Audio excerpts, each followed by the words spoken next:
Welcome to Bigfoot Society. If you have Bigfoot activity to report from the same areas discussed in this episode, please reach out to me directly after this episode. And if you'd like to be on the podcast to discuss a personal Bigfoot encounter, please reach out to me directly at bigfootsociety@gmail.com. Do you wish there was more Bigfoot Society to listen to every week? Well, there is now. If you become a supporting member over at Patreon, you get a special members-only episode every single week on Wednesdays, and sometimes even more episodes.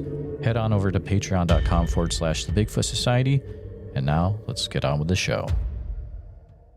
All right, Bigfoot Society, I've got the privilege of talking to Wes today. Wes is a listener that reached out to me about an incident that happened out there in the great state of Ohio. He reached out early December, so glad to talk to him about what's going on. But welcome to the show today, Wes. Thanks for having me on. Absolutely. You know, as we were talking about just a few minutes ago, is there anything else that you would like to provide about yourself that listeners might need to know for context before we get into it? About myself, I grew up in a town not far from Salt Fork State Park. I had my upbringing. I spent a lot of time outdoors. We didn't have cable. It was a spring of probably 1994 or 1995. And the snow was melting. It was a sunny day, and in towns around there isn't really anything to do for the most part. So I decided to go hop in my car, go for a little drive. And I had been to Salt Fork State Park and seen Hosak's Cave in the summertime, which is beautiful, but there's a waterfall that goes over it. And I've only seen it either dried up or during, with just a little trickle. So I figured, hey, I'll go out there and we'll see if, it's actually from the parking lot. It's a easy short hike, and I'll see if I can see the falls. And so hopped in the car, headed out there, got into the parking lot and was like, oh, nobody else here. Awesome. Nobody else wants to see this, I guess. And got out, started walking towards the falls or towards the cave, and I get maybe 30 feet in, and I get hit in the back with a little piece of gravel, a stone. And I'm like looking around. I'm like, well, there was nobody in the parking lot, so there must be somebody up here who was hiking from somewhere else and is just messing with me. So I go another 50 feet, and I get hit again, and it didn't hurt. It wasn't anything. They weren't throwing it hard. And I'm like, okay. So I kind of crawl up a little bank and look around, see who's messing with me. And there's nobody there. Like, all right, well, that's weird. And I just keep on walking, and I'm getting probably halfway there. And I go up around a bend, and I get hit with a rock about the size of a baseball near my ankle. And it came from close enough that I could tell exactly where it came from. So I turned around and was like, hey, that hurt.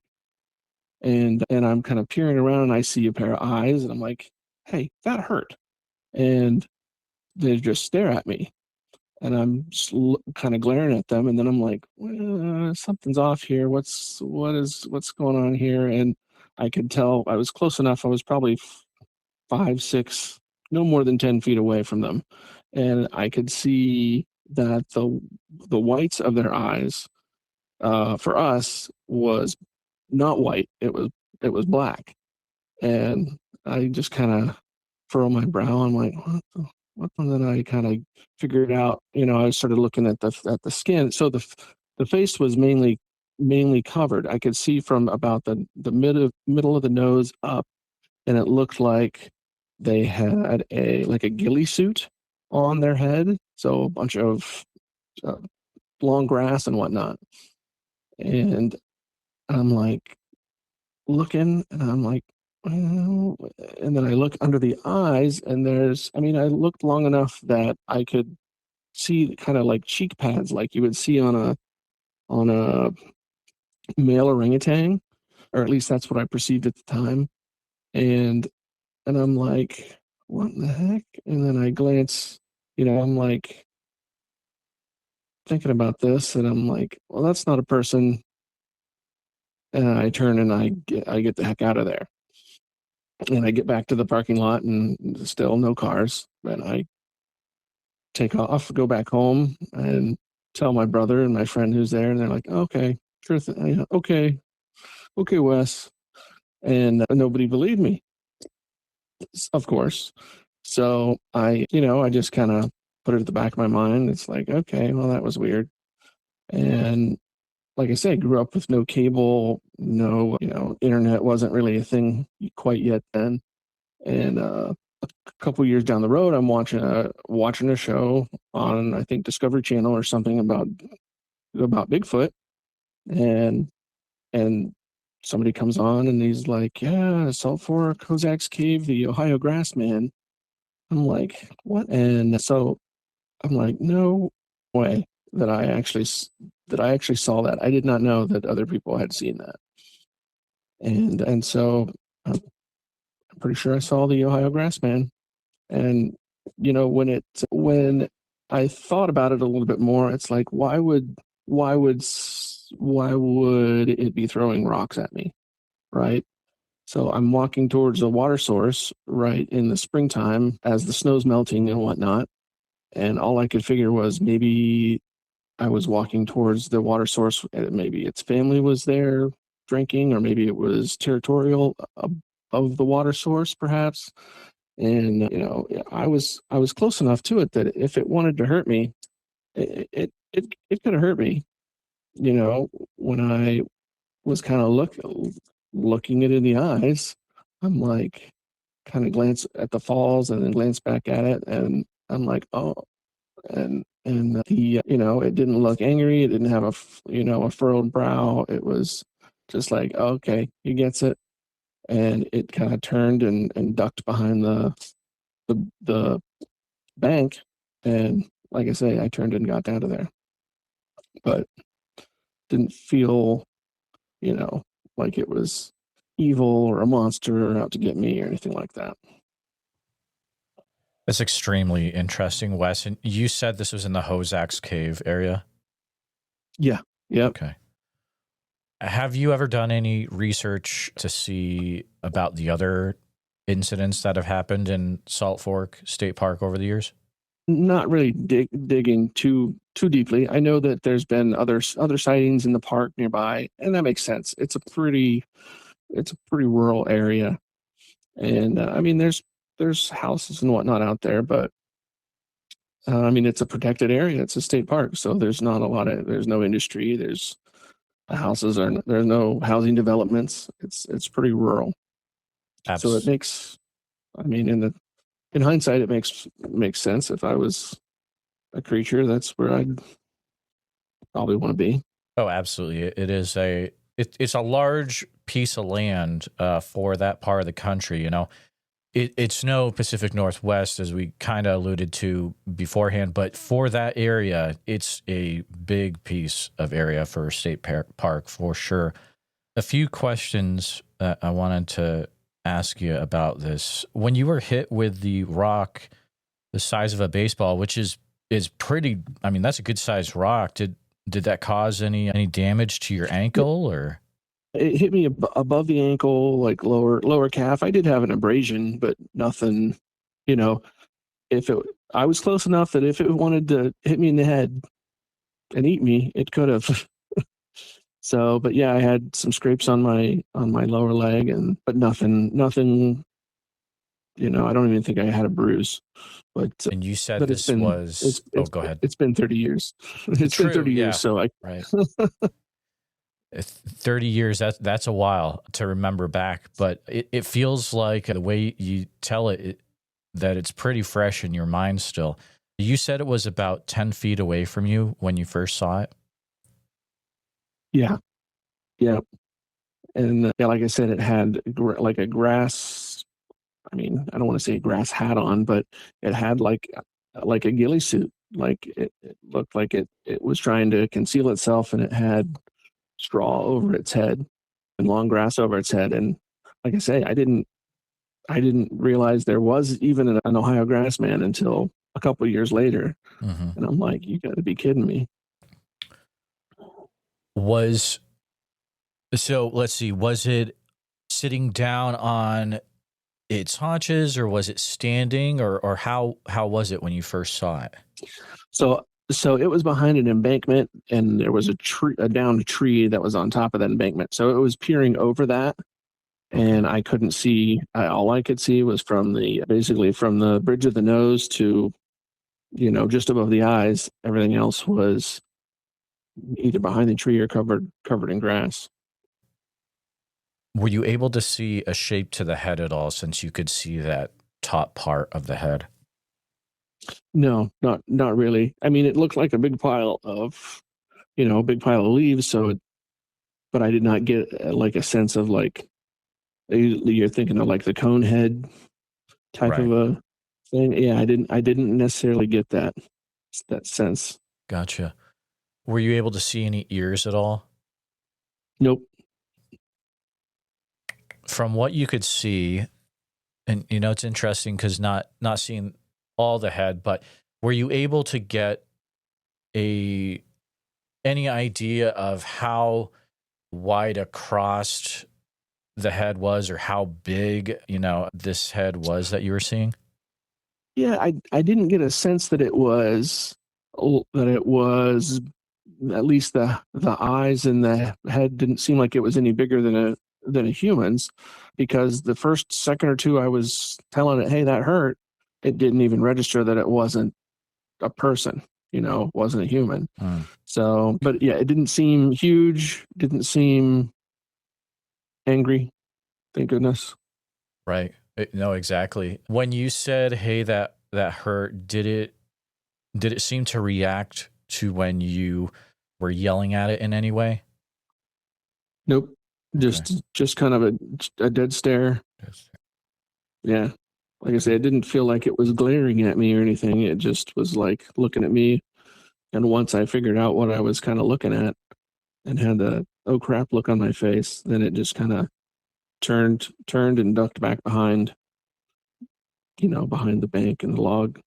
Absolutely.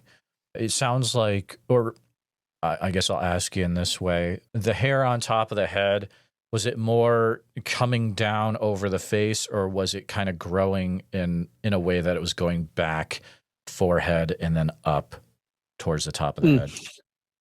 Yeah, I couldn't see much. So if you think of like somebody having a ski mask on, I couldn't see pretty much anything except for, like I say, the bridge of the nose to about the brow, and then the rest I didn't see necessarily hair. I saw only the long grass. Okay, gotcha. Could you see any of the skin, like skin color of the face? Yeah, it was brown.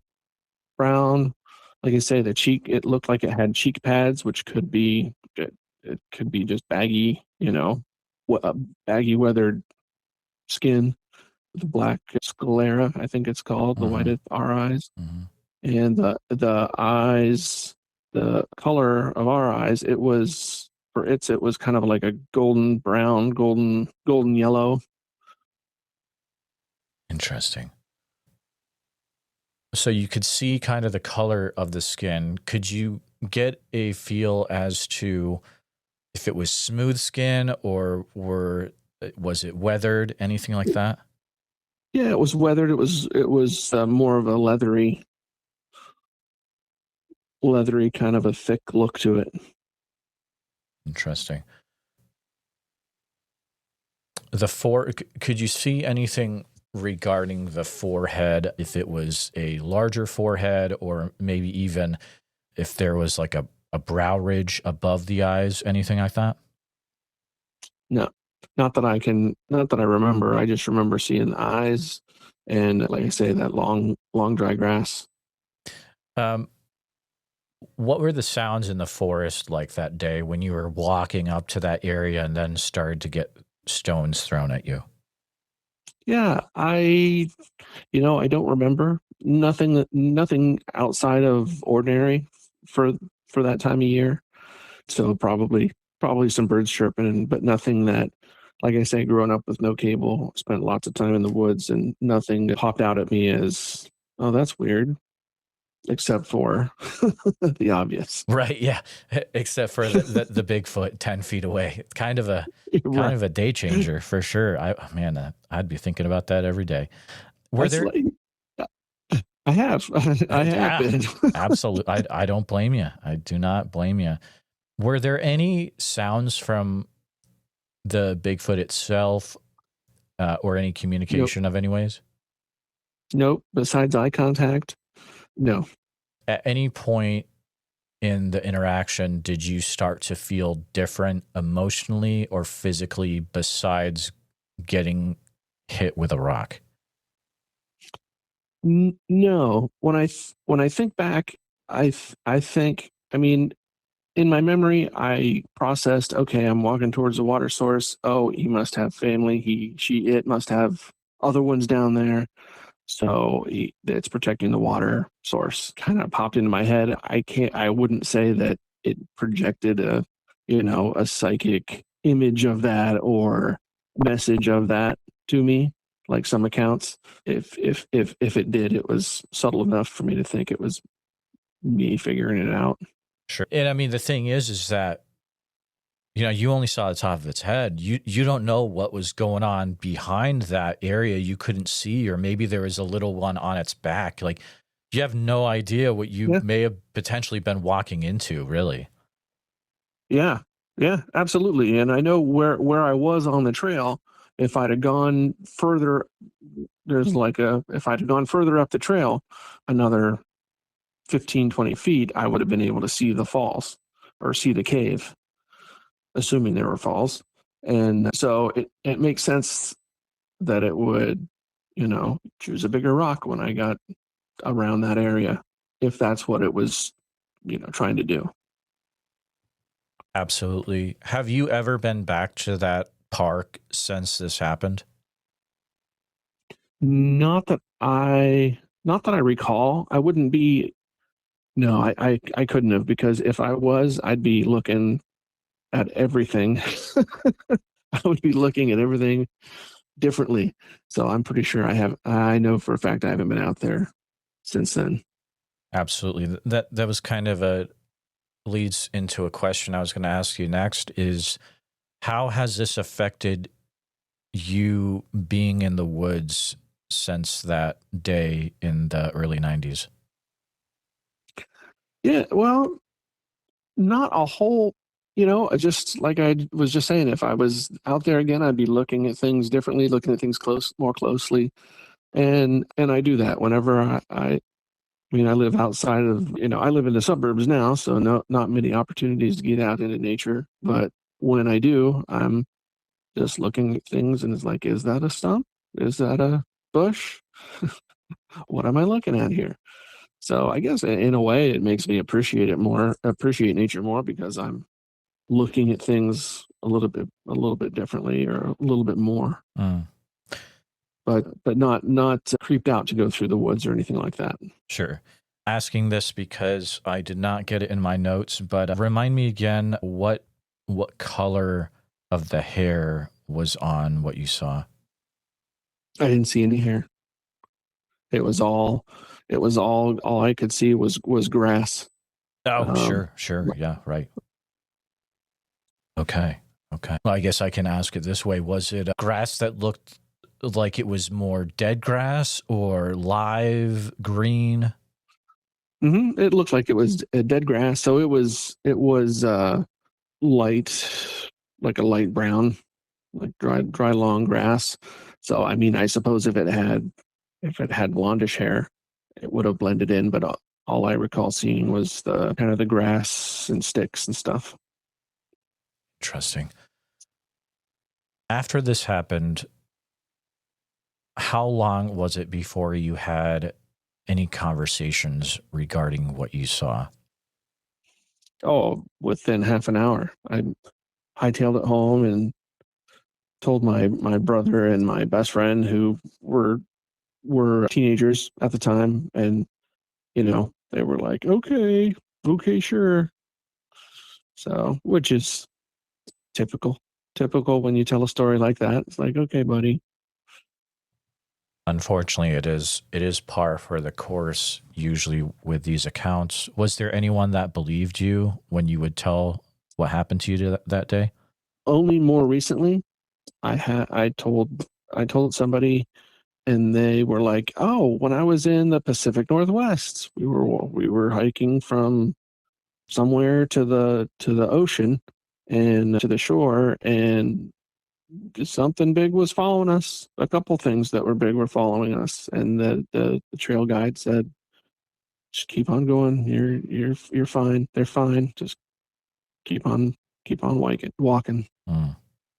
Wow. After someone experiences something like this, where you actually had a Class A visual sighting, um, sometimes it will affect them in their lives afterwards, or strange things will happen. Is that the case with yourself? Has anything out of the ordinary happened to you in the years since you had this sighting? Wow, that's hard to. It would be hard to parse out. Mm. Nothing that I could go back and attribute to that experience. What are the main things that you think about regarding that day when you think about it? Are there any regrets you have, things that you wish you had done differently that day? Oh well, sure. I mean, in hindsight, right? It's like I wished I would have engaged it. If it wasn't, like I say, I didn't get necessarily the vibe that I was in you know peril or danger. I would like to think that if I was to go back there and have the same experience today, I would try to communicate with it or make contact with it, or just kind of you know get a better look at it without it becoming, hopefully becoming aggressive or anything of that sort. But I wouldn't have changed that I went out there that day. I'm I'm glad that I did. It gives me a wider perspective on the world in general, the natural world, and also in how skeptical people can be when they haven't seen it, when they haven't seen something, how flippant they can be. Just like, okay. Exactly. So, It's unfortunately a thing where even what I found from just going out a little bit, you have to be careful who you tell what happened to, because people will view you differently afterwards. It's important to try to find the right type of person that will be receptive to what you experience. I don't know. That's something I'm still working through myself, and I haven't even had a visual sighting like yourself. It was just a weird uh, thing we heard, down in the Class B oh, section, but it was very strange okay. nonetheless. Thinking back to what you had seen and experienced that day, did you get any feelings, or from what you experienced, that whatever was out there 10 feet away was something more of a human type creature, or an ape, or maybe something completely different? Yeah, I mean, I could see it being a, orangutan is the first thing that kind of came to mind when I saw kind of the skin under its eyes and you know, it to me, I mean, but however, on the same note, when I was kind of glaring at it, I couldn't, I had to stop and kind of parse out what is off here. So I could see it being something in between. I could see it being a full on, you know, orangutan type of a species that has, I don't know if it would be even extra intelligent, because orangutans are pretty smart as it is. But there's no fossil records of, as far as I know, primates and whatnot in that area, even from ancient, not ancient times, but way back. But so you know, it's hard to say. It's hard to say, but I would say definitely not a human pretending or anything like that. It seemed more um, physically. It looked more like it was ape primate, ape-like. But the eye contact communication seemed like, okay, we have an understanding, or hey, I get it. So that probably doesn't help at all. It's kind of a No, I think it does help in a way that I think any talking about what happened definitely helps in its unique way. But do you ever, I'm trying to put myself in that situation, and I'm almost thinking, I wonder if I would have a regret that I didn't follow it over that hill to see what was over there. mm, I don't think I probably would have done it though. I mean, to be honest, I probably yeah, would have been yeah. freaked out and just gotten out of there. Oh yeah. I mean, fight or flight kicks in, and it's like scoot. I don't even remember half the drive home. It's like, oh, lost in my head and trying to process, right? But yeah, in hindsight, it's like I wish if I had the same opportunity again, I would try to not necessarily walk over that ridge, but maybe walk towards it or kind of keep eye contact and walk towards it a little bit non-threateningly.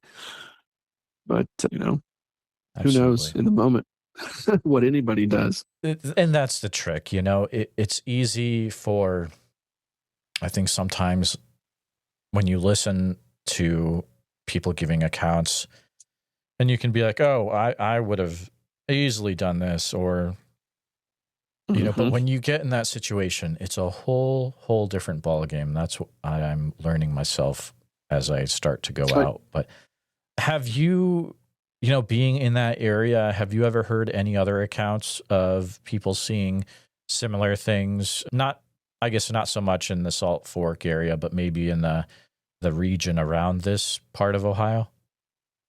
oh yeah, yeah. There's, let's see, north of there. My parents are both from Tuscarawas County, which is a county or two. I think one county up from Salt Fork north, and there's legends, and there's every so often there's sightings in the newspaper and whatnot.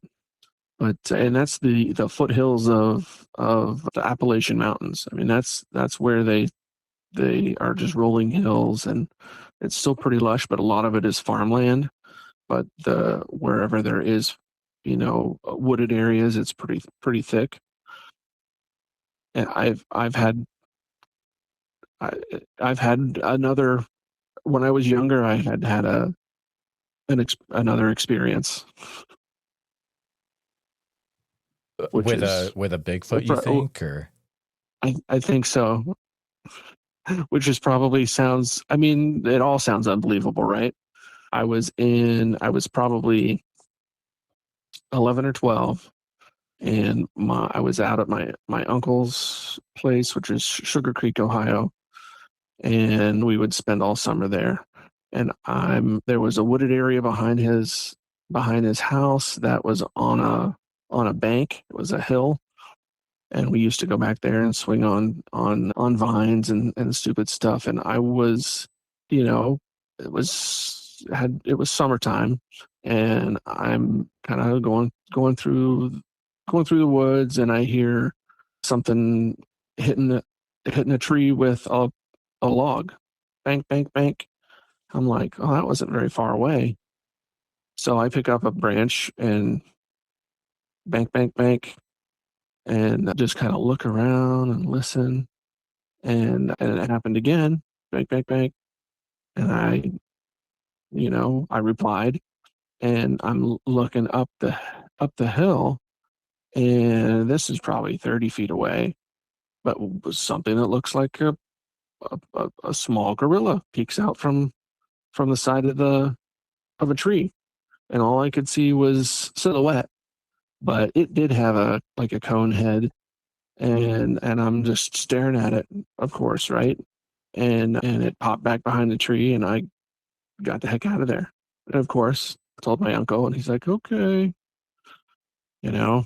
But that one did not appear to be, I didn't get the idea. It wasn't huge. It had to have been a juvenile. But, and same deal with, like, not until years later, watching some Bigfoot show, did somebody describe the peekers, or where they peek out from behind a tree. And I had never heard any other reports of that. So that's same deal. As soon as I saw that, it's like, you got to be kidding me. I thought that was just because you think about these things, and it's like, was I dreaming? What, did I really see that? And to go, years into the future, and then see a show where others are reporting the same thing that you saw in the same way that you saw it. It's like, oh, I'm not alone. Awesome. I mean, others have. That wasn't a dream. Somebody else saw the same thing that I saw. So, and it's weird that there's a video that's out there now that's somebody out in the woods, and they're in like a pine tree kind of area, and they look, off to the right, and about 30 feet away, there's a figure, a silhouette that pokes out behind the tree. Looks like it should be wider than the tree, and then pokes, he walks, takes a step towards it, and it pops back behind the tree. And that's exactly what I saw, but smaller. That's interesting. That county you're referring to, looking at it on a map, it looks like it's just maybe a bit west of Minerva is to the east of it, which is, you're probably aware is a definite, hotspot area for Bigfoot. So, looking at sighting reports for this county, I see, there are multiple people that are having sightings going, from 2008 all the way back to 1983. So I don't think it's out of the question at all that people are having, sightings in this area. Just, it looks like just north of Salt Fork, a few towns north probably, but yeah, probably in half an hour. Okay. Half an hour north. Extremely interesting. Wes, I just want to say thank you for taking some time out of your day to share what you experienced those 2 times growing up. And just, it is fascinating, always interesting when you hear more things coming out of Salt Fork. So much activity over the years. Listeners, if you've had something happen in that area as well, please feel free to reach out. You can contact me at bigfootsociety@gmail.com is the best way. I try to read every comment, but it's getting to the point where there's a lot of them. So please email me directly. But Wes, I just want to say thank you for coming on the show and sharing what you experienced that day. My pleasure. It's nice to have somebody to talk to about it. And keep doing what you're doing. I enjoy listening. Thank you. Just wanted to take a few minutes to say thank you to you, all my listeners, for listening to the podcast. Please take a minute to help out the show by subscribing on YouTube, making sure you hit the bell so you don't miss any notifications, and share the episode on YouTube with a friend. Also, if you're listening to us on a podcast, thank you so much. Make sure that you're subscribed, share the show with a friend. Really, it's all about sharing the show wherever you can. If you've had a Bigfoot encounter related to the following or know someone who has, please reach out to me at bigfootsociety@gmail.com or pass on my email. Here's the list. Number 1, encounters from Franklin County, Texas. Number 2, encounters from the entire state of Iowa. Number 3, encounters from Oak Ridge, Oregon, or the surrounding area. Number 4, any individuals that know about Bigfoot being flown off after the Mount St. Helens eruption. Number 5, individuals that have had a Bigfoot encounter while in the military. Number 6, those that have had a Bigfoot encounter in the southern New Hampshire or North Central Massachusetts area, including Franklin County, Massachusetts. Number 7, individuals that have had a Bigfoot encounter in a Bible camp or Boy Scout camp setting. Number 8, individuals that have had Bigfoot try to enter their house forcibly while they were living inside. Number 9, individuals that have actively have a Bigfoot living on their property. And lastly, any sightings that are in the Ouachita National Forest area of Oklahoma or Arkansas. A special thank you to all the Bigfoot Society Patreon and YouTube channel members. It's your support that helps keep the show going, and I extremely appreciate it. I'll see you back next time, listeners. Sasquatch Summerfest this year, July 11th through the 12th. It's going to be fantastic. July 11th through 12th in Green Waters Park in Oak Ridge, Oregon. And listeners, if you're going to go, you can get a 2-day ticket for the cost of one. If you use the code BFS, like Bigfoot Society, but BFS, and it'll get you some off your cost. Priscilla was nice enough to provide that for my listeners. So there you go. I look forward to seeing you there. So make sure you head over to www.sasquatchsummerfest.com and pick up your tickets today.